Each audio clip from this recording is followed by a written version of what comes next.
Donc, bonsoir tout le monde. Donc, après avoir vu le budget d'approvisionnement à quantité fixe, période fixe, autrement dit, le budget correspondant à une consommation régulière, bien à une consommation stable, voilà, on va voir maintenant le budget d'approvisionnement à quantité constante, période variable. Autrement dit, lorsque la consommation est irrégulière, ou bien lorsque la consommation de l'entreprise est variable.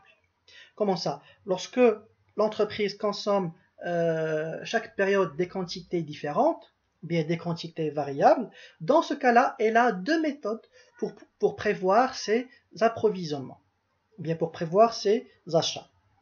Donc, soit elle va commander la même quantité à chaque période, mais avec des intervalles de temps qui sont différents, ou bien l'inverse. Autrement dit, elle va varier la quantité à commander et elle va fixer la période des commandes.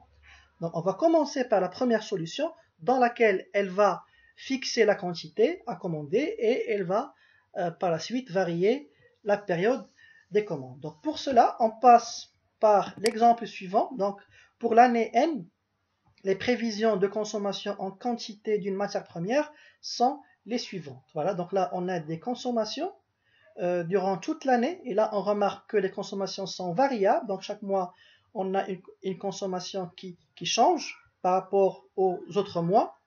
Le stock initial est de 400 unités. Le prix d'achat est de 15 dirhams par unité, bien sûr. Le taux de possession, bien le coût de possession est de 12%.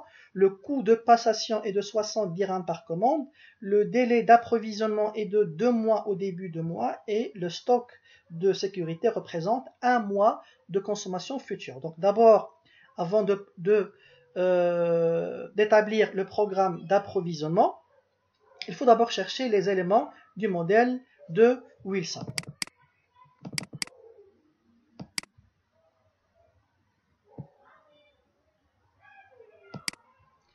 Donc, modèle de Wilson, on a dit c'est toujours racine. Donc, d'abord, n est égal à racine carrée de Tc sur 2a. Tc, le taux, qui est égal à 12% dans notre exemple.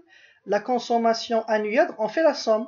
On fait le total de la consommation de chaque mois. La consommation annuelle, c'est tout simplement le total, voilà, des consommations du mois de janvier jusqu'au mois de décembre. Donc 200 plus 200 plus 250, etc. Ça nous donne 2400. Voilà, donc 2400 unités, voilà, multiplié par 15, parce que 15 c'est le prix d'achat unitaire. Donc 15 dirhams l'unité. Et après on divise par 2 fois 60, voilà, 2 fois A. A c'est le coût de lancement d'une commande et ça nous donne toujours 6 commandes.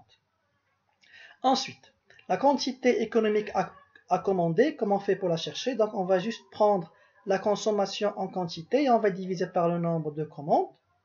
Voilà, donc 2400 divisé par 6 égale à 400 unités. Et la périodicité des commandes, c'est aussi 12 sur n. Voilà, ça nous donne 2 mois. Et donc, l'entreprise doit passer dans l'année 6 commandes. Dans chacune, elle doit commander 400 unités chaque 2 mois pour pouvoir réduire les coûts liés à la gestion de stock, à savoir le coût de passation et le coût de possession. Donc, après avoir cherché les éléments des 800, maintenant on peut établir le programme d'approvisionnement voilà, à quantité constante, période variable. Donc on trace le même tableau, bien le même budget, comme celui qu'on avait établi au niveau de la quantité constante, période constante. On commence toujours par la consommation. Donc là, on va juste recopier les consommations qu'on avait au niveau de l'énoncé. D'abord, voilà, donc 200, 200, 250, etc. Et on commence par le stock initial. Donc combien on a dans le stock initial? Ils ont dit que le stock initial est de 400 unités. Voilà, 400 unités. Après, on calcule le stock nécessaire de la même manière, la consommation du mois plus le stock de sécurité qui représente un mois de consommation future. Donc, comment on fait? 2000, la consommation du mois de janvier, plus 2000, la consommation du mois de février. Ça nous donne 400 unités. Dans ce cas-là, est-ce qu'on doit passer une commande? Non, parce que le stock initial est égal au stock nécessaire. Donc là, on n'a pas de besoin, ou bien le besoin n'est pas détecté. Donc, pas de commande et donc pas de livraison. Donc, 0 au niveau des livraisons. Stock après livraison, stock initial plus livraison. Donc, 400 plus 0, ça nous donne 400. Et le stock final, c'est quoi? C'est 400 moins 200. C'est le stock après livraison moins la consommation. Voilà, comme le budget précédent. C'est la même chose. Même calcul. Voilà, pour que ce soit pour le programme d'approvisionnement à quantité constante, période constante, ou bien à quantité constante, période variable. Ensuite, on reporte le stock final du mois de janvier, on le reporte au début du mois de février. Et je calcule à nouveau le stock nécessaire du mois de février. De la même manière, la consommation du mois plus le stock de sécurité qui représente un mois de consommation future. Donc 200 plus 250 égale à 450. La livraison. Là, est-ce qu'on doit passer une commande? Oui, parce que le stock initial est inférieur au stock nécessaire. Et combien il faut commander? Donc là, je reviens au modèle de Wilson. Ils ont dit que la quantité économique est de 400. Pourquoi je suis revenu au modèle de Wilson? Parce que la quantité est constante. Si j'ai ici, par exemple, la quantité, bien si la quantité est variable, donc là, j'ai pas le droit, voilà, d'appliquer le modèle de Wilson, parce qu'on avait dit que Wilson, ou bien ce modèle, est valable seulement aux éléments fixes. Donc, la livraison, combien? 400. Stock après livraison, le stock initial plus la livraison. Donc 200 plus 400, ça nous donne 600. Stock final, c'est le stock après livraison moins la consommation. La livraison, normalement, c'est au début du mois, d'après l'énoncé. Donc au début du mois de février. Et la commande, il faut la passer, d'après l'énoncé, il faut la passer 2 mois avant. Pourquoi? Parce qu'ils ont dit que le délai d'approvisionnement est de 2 mois au début de mois. Donc 2 mois avant, soit le 1er décembre. 1er décembre de l'année précédente, de l'année N-1. Donc, peu importe, donc 1er décembre, donc c'est forcément de l'année précédente. Ensuite, le mois suivant. Monsieur, Oui. il est quand la quantité, mais c'est constante, on dirait que la livraison. On verra ça après dans le budget suivant. Là, on est au niveau du budget d'approvisionnement à quantité constante. Donc, on continue d'abord ça. Après, on verra comment on va faire lorsque la consommation, bien lorsque la quantité est variable. Donc, on a dit, je reprends le stock final, on va le reprendre et on va le mettre dans le stock initial du mois de mars. On calcule à nouveau le stock nécessaire, la consommation du mois plus le stock de sécurité. Donc 250 plus 250, ça nous donne 500. La livraison, est-ce qu'on doit passer une commande ici? Oui, parce que le stock initial est inférieur au stock nécessaire, toujours de 400, d'après le modèle de Wilson.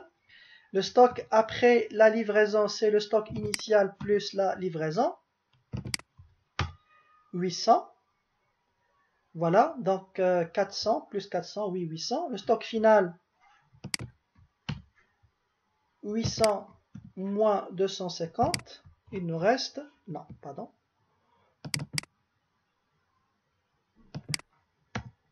800 moins 250, donc il reste 550 dans le stock final. La livraison, il faut la recevoir au début du mois de mars. Et la commande, il faut la passer bien sûr 2 mois avant, soit le 1er janvier. Je continue. Le mois d'août, je reporte le stock final au niveau du stock initial. Ensuite, on calcule le stock nécessaire, la consommation du mois plus le stock de sécurité, 450. Et là, on ne passe pas de commande parce que le stock initial est supérieur au stock nécessaire. Donc, pas de livraison et pas de date. Ensuite, le stock final, d'abord le stock après livraison reste le stock initial. Et le stock final, 550 moins 250, ça nous donne 300 qu'on va reporter après dans le stock du mois qui suit. Et je continue de la même manière. 200 plus 200, ça nous donne 400. Là, on passe une commande, oui. De combien? De 400. À la fin, il faut trouver 6 au niveau des nombres de commandes. Il faut toujours respecter le nombre de commandes qu'on avait dans le modèle des Wilson. Stock après livraison, c'est le stock initial plus la livraison. Donc 300 plus 400, 700. 700 moins 200, ça nous donne 500. Voilà. Date de livraison, le 1er mai. Et 2 mois avant, il faut passer la commande. Juin, on reprend le stock final du mois de mai. On recalcule le stock nécessaire de la même manière. 200 plus 100, 300. Pas de commande à passer parce que le stock initial dépasse le stock nécessaire et donc pas de livraison.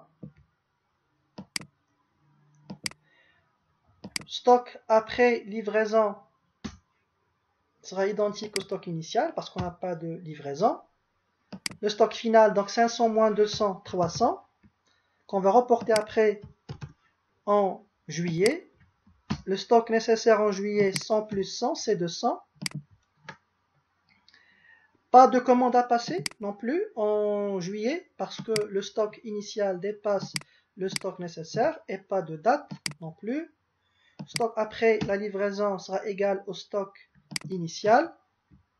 Stock final 300 moins 100, donc il reste 200 dans le stock final. On va le reporter après au début du mois d'août. Voilà. Et la consommation du mois plus la consommation du mois suivant nous donne le stock nécessaire qui est supérieur au stock initial. Et donc on doit passer une commande combien? De 400 d'après le modèle de Wilson. Stock après la livraison, stock initial plus la livraison, donc 200 plus 400 égale à 600. 600 moins 100 égale à 500. Date de livraison au début du mois de juillet et 2 mois avant, on doit passer la commande. Septembre, je reporte les 500. Stock nécessaire, 150 plus 250. La livraison ici, non, parce que le stock nécessaire dépasse, le stock initial dépasse le stock nécessaire. Stock après livraison sera identique au stock initial. Et le stock final, c'est toujours 500 moins 150. Après livraison moins consommation nous donne le stock final qu'on va reporter après en octobre. On calcule le stock nécessaire en octobre, 250 plus 250. Voilà. Et quoi encore? Là, oui, on doit passer une commande de 400. Stock après livraison, 350 plus 400. Ça donne 750. 750 moins 250, ça nous donne 500. La date de la livraison, normalement au début du mois d'octobre et 2 mois avant, on doit passer la commande. Il reste les 2 derniers mois. Le mois de novembre, d'abord, je reporte les 500. Stock nécessaire, 250 plus 250. Pardon.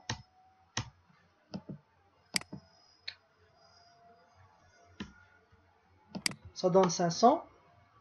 Là, pas de commande à passer parce que les deux stocks sont égaux. Stock après la livraison, c'est toujours 500. Stock final, 500 moins 250 égale à 250. Pas de date. Et enfin, le mois de décembre. S'il vous plaît, vous suivez pour le mois de décembre. Je rapporte d'abord le stock final. Le stock nécessaire, comment je vais faire? Je prends le stock, je prends la consommation du mois de décembre, 250, plus la consommation de janvier. Donc là, je vais revenir à janvier. Voilà, 250 plus 200. Comment ça? C'est comme si je vais supposer que la consommation en janvier N plus A sera identique à celle de janvier N. Pourquoi? Parce qu'on fait que des prévisions. Donc je vais supposer dans mes prévisions que la consommation reste la même en janvier. Autrement dit, en janvier, N plus A, j'aurai aussi 200 unités à consommer. Donc 250 plus 200, ça nous donne 450. Le stock initial est inférieur au stock nécessaire. Donc on doit passer une commande, toujours de 400 d'après Wilson. Stock après livraison, donc 250 plus la livraison, ça nous donne 650. Et le stock final, donc 650 moins 250, voilà, ça nous donne 400 dans le stock final en décembre. Et la livraison, bien sûr, il faut la recevoir au début du mois de décembre. Et 2 mois avant, il faut passer la commande, soit le 1er octobre. Et voilà donc le budget d'approvisionnement à quantité constante, période variable. Vérification.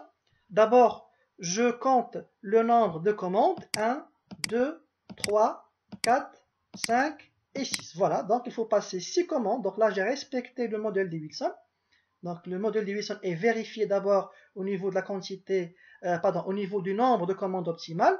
Au niveau de la quantité, voilà, chaque fois, j'ai commandé 400 unités, donc elle est vérifiée aussi, mais on ne peut pas vérifier la périodicité des commandes. Pourquoi? Parce qu'on a dit que la période est variable. Autrement dit, j'ai varié la période de mes commandes selon mes besoins. Donc là, vous allez voir que la passation de commandes ne se fait pas chaque 2 mois, comme ce qu'on avait au niveau du modèle de Wilson. Parce que là, par exemple, en janvier, on n'a pas commandé.